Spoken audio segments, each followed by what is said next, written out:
Welcome back guys to another video, and today we will be reviewing the rerun that happened on JP a few weeks ago of Domain Expansion Gojo, Zone G, and Domain Expansion Sukuna.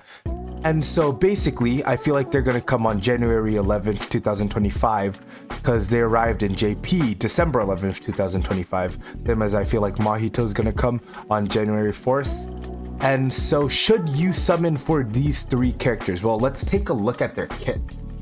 Alright, so firstly we have here is Satori Gojo Within Infinity. He's a red type and a jujutsu damage dealer, mainly jujutsu. His main characteristics is his infinite void, his fourth skill, his ultimate. Because it grants sure hit effect, it gives stun to enemies for 2 turns, and it mainly debuffs the enemies by decreasing the enemy's resistance to damage by 49.6%. and stacking enemies damage received up to 200%. And yeah, it's a very nice debuff skill 4, and it also allows the Gojo to enable most of the red team. The only downside with this Gojo is that his ultimate skill gauge is pretty high, not too high for a domain expansion, but it's still pretty high for a regular unit, and he leaves after 10 turns, which is probably one of his biggest downfalls of his kit. So honestly, I feel like you should get him, and he's also a limited character, if you have no better red enabler on your team, such as like Mahito, because Mahito's coming. Mahito might replace Gojo very shortly on the team, but yeah, we never know. The second character that's rerunning, which I feel like is the probably most important unit on this banner, is Zone G, right? Zone G, he's a yellow type and he's a taijutsu attack dealer.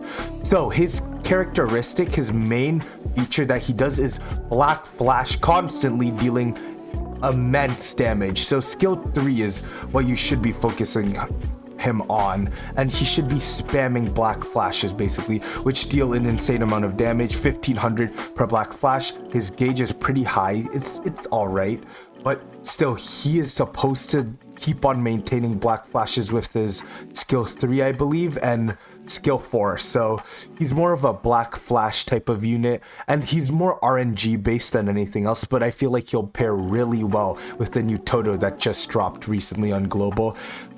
He starts out with 30 normal, 9,259, maybe a tiny bit low, but he does insane damage for yellow dealers. But yeah, his value goes down a bit because Fuga released, but overall he's still a very good pick. And if you could get him on the banner, I mean, he just adds a lot more value to the banner. Last but not least, Ryomen Sukuna, a blue damage dealer, and he's combined, so he's taijutsu and jujutsu. So he is busted. I feel like he is probably the second most needed unit. If you don't have Luda, he is number 1. You will need to get him. He is priority because domain expansion is also coming out. It's 0.2 domain expansion Gojo, so he will be enabled by Gojo. So his ultimate domain expansion, Malevolent Shrine, nullifies all attack nullification status, deals 1684 jujutsu damage to all enemies, 8 hits, which is nice, inflicts 4 stacks of 50% continuous jujutsu damage, laceration 4 turns, and the lacerations are broken, activates skill restriction, cannot charge own ultimate skill guard, increases the maximum amount of curse energy by 100, which is insane, and restores own curse energy by 200, which is crazy. This is very good. His kit is mostly built based off of him restoring 200 and then you spamming skill 3. Skill 3 is also broken. Skill 3 does 800% jujutsu damage, inflicts 3 stacks of 50% continuous jujutsu damage, and his critical rate is kind of high. His critical damage is pretty decent. But yeah, he does a lot of damage with the lacerations.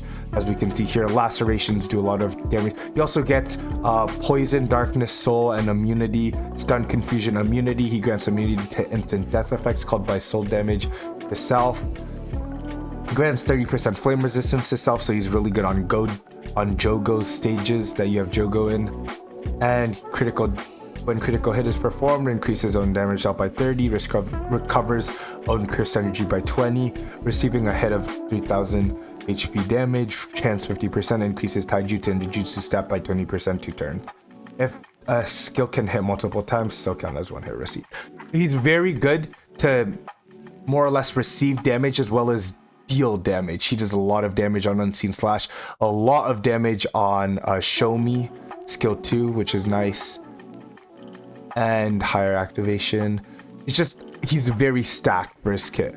Although the only lacking thing about Ryomen Sukuna is his HP. His HP is kind of low, but he does a lot of damage and he's a limited. So, in conclusion, should you summon on this banner or should you summon on Mahito's banner, right? Well, let's take a look into Mahito's kit and dive a bit deeper. Alright guys, so I think, in my opinion, Mahito is the #1 unit in the game right now, but let's just go over his kit even more. So he's a red mixed debuffer unit in the game, right? He has a good amount of health, 41,297, good amount of taijutsu, and good amount of jujutsu. His ultimate gauge is pretty high, but it's easier to get it because he can easily gain a lot of cursed energy by his zone outburst, right? It recovers on cursed energy by 10, which when he reaches when he reaches 1168 unique gauge, his number skill 3 turns into a black flash constantly, which is insane damage. Deals on break damage by 200%, 1 turn 1 time. Deals taijutsu damage 396%, 0.96%, counter immunity. Deals increase the selected enemy red damage received 4 turns. Decreases critical hit resistance by 45. He's a really good debuffer. He's very strong, and that's only for level 1 stats. Level 10 stats is 700%. He's beautiful. His damage does so much. He also has transforming. When he transforms, he gains more HP back. He does more debuffs. He increases crit rate. He decreases crit resistance. He decreases damage received, and his ultimate is beautiful, right? He gets and he increases the enemy red damage received force by 60%. So he just buffs on the ultimate as well when he transforms. Then he increases he restores cursed energy on his ult as well. He fills all allies gauge by 110%. He does mixed and taijutsu and jujutsu damage, and he's just beautiful. He's disgusting. Increases own combo allies damage dealt by 10% and increases allies unique gauge dealt, ultimate gauge. So he is very broken. In my opinion, he is #1 unit. So should you summon on this banner? Maybe try not summoning for Gojo, but if you don't have any of these units, I feel like you should save 6,000 cubes just for this banner, right? Because this banner has a higher probability, probably it's going to be 0.5% each unit, has a higher probability than summoning on a banner like Mahito, right? Because Mahito is probably going to be only a 0.7 unit, so that's over like a 2 times rate, which you can get one of these units. But honestly, if you guys really like Mahito, go ahead, save for him, because he is going to be #1 unit in the game. He's going to be a must summon unit. On the other hand, these are really good pickups if you have spare cubes for Mahitos. But you should save regardless because these 2 units are coming very, very soon, I believe, on December 4th and December 11th. For Global, it's going to be January. And yeah, please do summon on this guy. We'll also pull up a tier list that we found here. Mahito is tier 0 on damage and tier 0 on support, right? Domain Gojo is falling off a bit on support, which you're gonna mainly run him in. He's not good for damage, right? Tier 1 damage, but you're running him on support. So Domain Gojo is still very good. He's just not in the meta right now and not really needed. Zonji, on the other hand, Zonji is phenomenal for damage. That's why he's up here. And last but not least, Ryomen, tier 0.5. He fell off a bit. But yeah, he's meant for damage. If you don't have Bluda, the value of this banner significantly increases if you don't have Bluda, since Ryomen Sukuna can cover Bluda. And if you don't have any good yellow DPS or Fuga, then Zonji's value rises to a high, so I think you should summon on this. So save for Mahito, do not summon on Mahito and summon on this banner if you're missing Uga and potentially Bluda.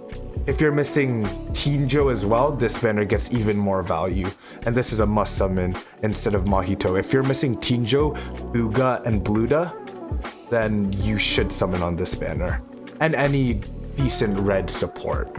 But yeah, that's all for today's video. I hope you guys do enjoy. I hope you guys do like this video. Subscribe and share. Peace out.